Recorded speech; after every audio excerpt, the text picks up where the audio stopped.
দুহাত জোর করে বলছি, এই 12 তারিখ পর্যন্ত আপনারা চাঁদাবাজি করবেন না।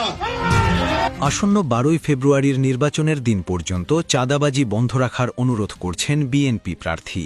এমন এক ভিডিও ছড়িয়ে পড়েছে সামাজিক মাধ্যমে।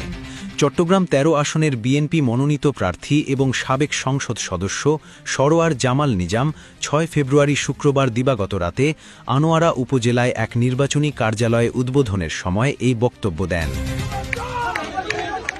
এই চাতুরি হল আনোয়ারা প্রাণকেন্দ্র, আনোয়ারা হেডকোয়ার্টার হল চাতুরি অত্যন্ত গুরুত্বপূর্ণ এলাকা এবং এখানে মানুষের আর্থিক উপার্জন থেকে অর্থনৈতিক অঞ্চল হিসেবে এটা গুরুত্ব অনেক বেশি।